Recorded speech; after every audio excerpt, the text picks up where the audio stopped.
आज अपने example number question number 13 है, जिसमें शॉर्ट समय 3 छोटे छोटे से उनको सॉल्व करना है।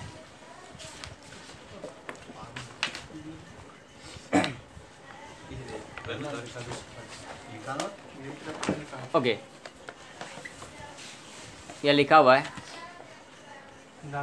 नंबर 1, आवंटन के समय प्रति शेयर 14 रुपये, जिसके अंदर 10 रुपये प्रीमियम था, तथा प्रथम और अंतिम अंक के प्रति शेयर ₹3 नहीं भरने पर कंपनी ने कटारा ने धारण किए 10 रुपये का एक ऐसे 1200 इक्विटी शेयर जब्त किए। देखो, पहले जब्ती की एंट्री हम यहाँ पर करेंगे।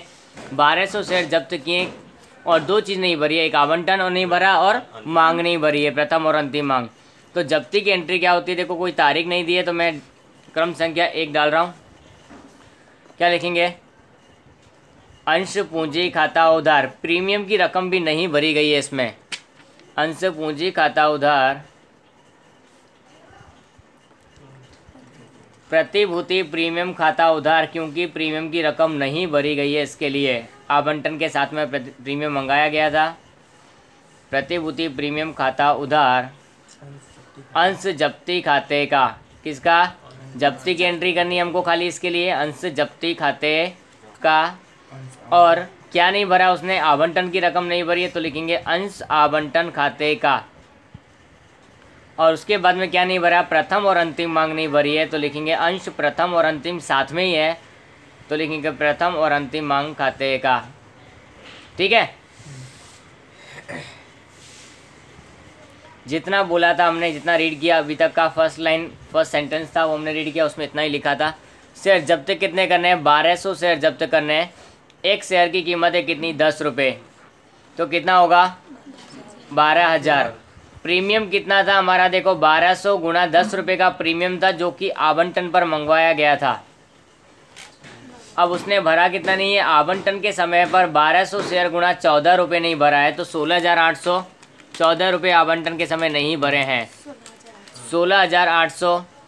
उसके बाद में 1200 गुणा 3, प्रथम और अंतिम मांग की रकम है कितनी है? 3 रुपये, वो भी नहीं भरी है, 3600। तो इसमें से इन दोनों को माइनस करेंगे 24,000 में से, तो आएगा 3600। 12 12 24 में से इन दोनों को माइनस करेंगे, डिफरेंस की अमाउंट आएगी वो है जो कि उसने भरी हुई रकम है, उसको ये कहेंगे। सेकेंड नंबर, अब पुनः प्रकाशन करना है, तो पुनः प्रकाशन कैसे करना है उसके लिए लिखा हुआ है, वे सभी शेयर दिया जा सके उतना अधिक से अधिक बट्टा देकर पुनः प्रकाशित किए जो कानून ने खरीदे हैं। तो अधिक से अधिक बट्टा शब्द आया हमारा, यानी कि ऊपर जितनी जब्ती थी उतनी जब्ती हमको नीचे भी लिखनी है, और इसके बाद वाली जो एंट्री हमारी नहीं होगी। तो लिखेंगे बैंक खाता उधार, अधिक से अधिक बट्टा बोला है, हमको ध्यान रखना है। बैंक खाता उधार, अंश जब्ती खाता उधार, अंश पूंजी खाते का।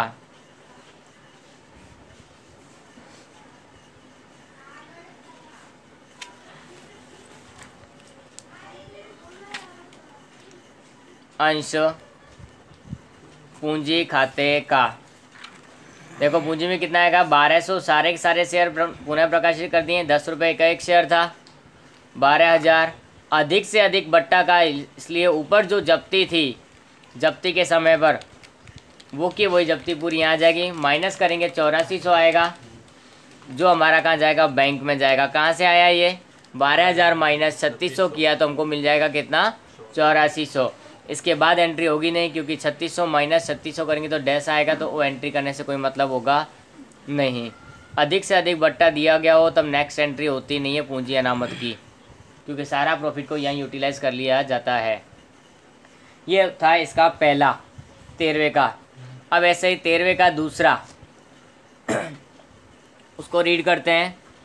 रमेश ने एक कंपनी में 10 रुपये का एक ऐसे 600 इक्विटी शेयर धारण किए हैं।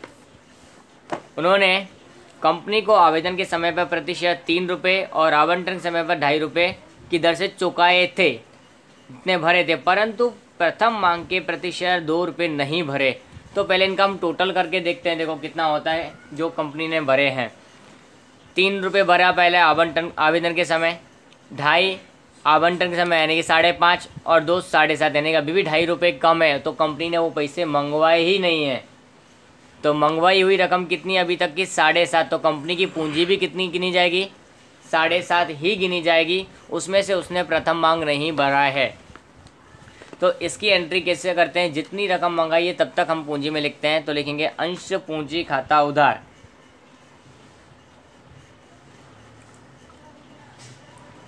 कितने शेयर जब्त करने के लिए कहा है, देखो 600 शेयर हमको कहा है, और अभी तक मंगवाए कितने हैं 7.5 रुपये। जितनी मंगवाई गई होती है वही पूंजी यहाँ लिखी जाती है। कैसे पता चला ये कि कितने मंगवाए, तो हमने देखो कैलकुलेट किया, आवेदन के समय 3, आवंटन के समय 2.5 यानी 5.5, और प्रथम मांग के समय 2 यानी कि 7.5। अभी भी 2.5 रुपये जो कि अभी तक मंगवाए नहीं हैं, उससे पहले शेयर जब्त कर लिए हैं प्रथम मांग की रकम नहीं भरने के कारण। तो लिखेंगे अंश जब्ती खाते का, और क्या रकम नहीं भरी प्रथम मांग, तो अंश प्रथम मांग खाते का। प्रथम मांग पर कितने रुपए नहीं भरे उसने 2 रुपये, 600 शेयर पर प्रति शेयर 2 रुपये यानी कि 1200 रुपये। ऊपर होता है 4500, उसमें से 1200 नहीं भरे, कितना बचेगा, तो उसने 3300 रुपये भर दिए हैं। वो जब्ती के अंदर भरी हुई रकम है वो यहाँ आएगी, और नहीं भरी हुई रकम इतनी, और कुल मंगाई गई रकम इतनी। ये हमारी जब्ती हो गई। लेकिन अब इनको पुनः प्रकाशन किस तरह से करना है, कितने शेयरों का करना है, उसके लिए हम किताब पढ़ते हैं। कंपनी ने अंतिम मांग मंगवाने से पहले योग्य कार्रवाई करने के बाद शेयर जब्त किया और प्रति शेयर 4 रुपये का बट्टा देकर पुनः प्रकाशित भी कर दिए। 4 रुपये का बट्टा देकर पुनः प्रकाशित किए हैं। तो देखो पुनः प्रकाशन की एंट्री तो हमारी चेंज होती ही नहीं है। बैंक खाता उधार, अंश जब्ती खाता उधार,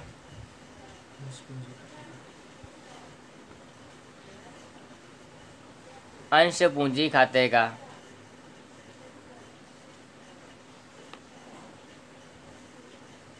ठीक है, कितने पूंजी जितनी थी उतनी उतनी यहाँ रहेगी, क्योंकि सारे जितने शेयर प्रकाशित किए थे और जब्त किए थे उतने ही सारे हमने क्या कर दिया, पुनः प्रकाशन किया है। लेकिन 4 रुपये का बट्टा, तो 600 गुणा 4 बट्टा कितना होता है 24 रुपये का बट्टा आ गया। तो इसमें से इसको माइनस करो, 2100 आएगा, वो रकम हमारी बैंक में आ जाएगी।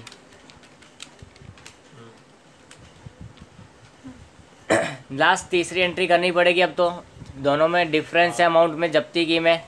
तो अंश जब्ती खाता उधार,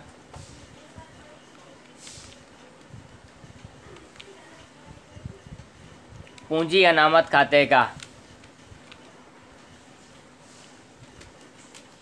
रकम कितनी 3300 माइनस 2400, 900।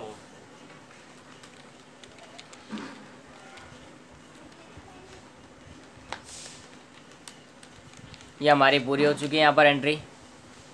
सेकेंड नंबर का था वो भी पूरा हो गया, वहाँ भी कुछ ऐसा नया था नहीं कि प्रॉब्लम है अपने को।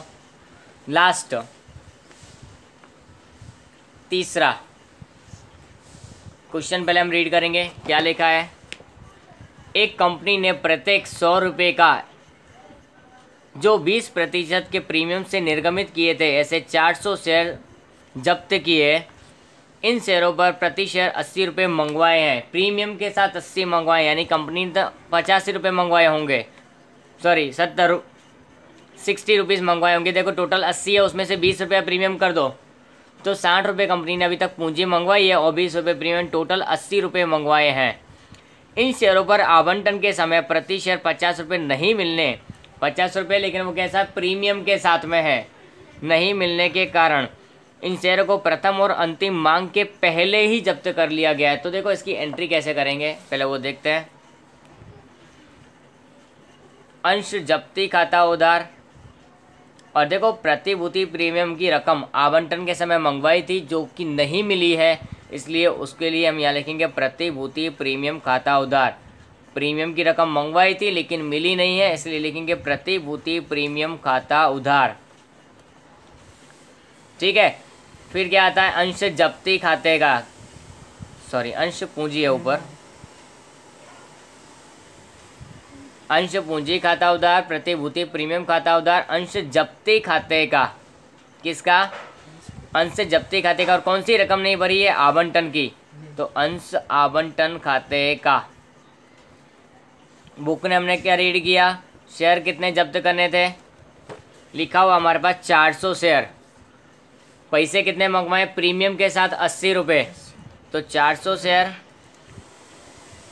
प्रीमियम के साथ, तो प्रीमियम कितना था 20 रुपये था। देखो लिखा हुआ है हमारे पास में प्रीमियम कितना था 20 रुपये, 20% प्रीमियम, 100 का 20% यानी कि 20 रुपये प्रीमियम हुआ। तो बाकी कितने बचे, टोटल 80 मंगवाए हैं प्रीमियम के साथ, तो 60 रुपये बचे हमारे पूंजी में, 24,000 और 8,000।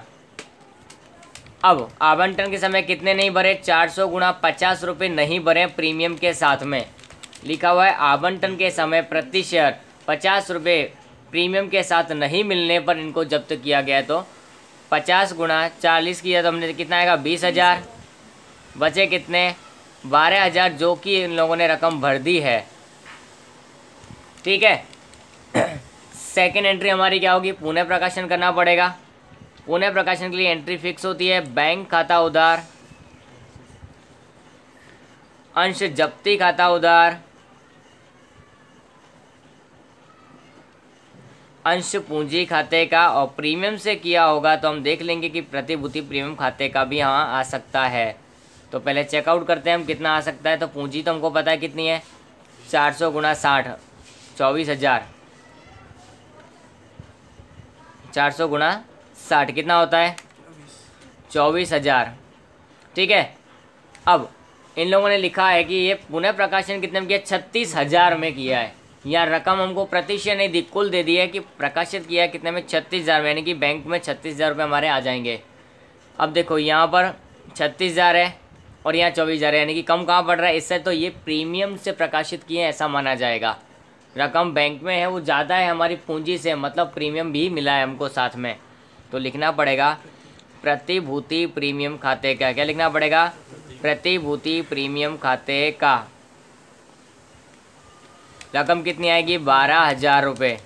कितनी आएगी 12,000, 400 गुणा 30, 12,000 हो जाएगी। तो ये हमारा प्रीमियम है, जब्ती में यहाँ कुछ नहीं है यानी कि डैश है। अब हमको लास्ट एंट्री पूंजी अनामत की करनी है। तो पूंजी अनामत की एंट्री हमारी फिक्स होती है, क्या करना है, तीसरे नंबर की एंट्री इसी की हम यहाँ कर रहे हैं साइड में, अंश जब्ती खाता उधार, पूंजी अनामत खाते का रकम कितनी आएगी 12,000 पूरी पूरी ऊपर की। यहाँ तो कुछ है ही नहीं जब्ती, तो 12,000 माइनस 0 करेंगे तो कितना आएगा 12,000 ही आ जाएगा। तो इस तरह से हमारे छोटे छोटे शॉर्ट सम्स होते हैं वो होंगे। Clear, any problem.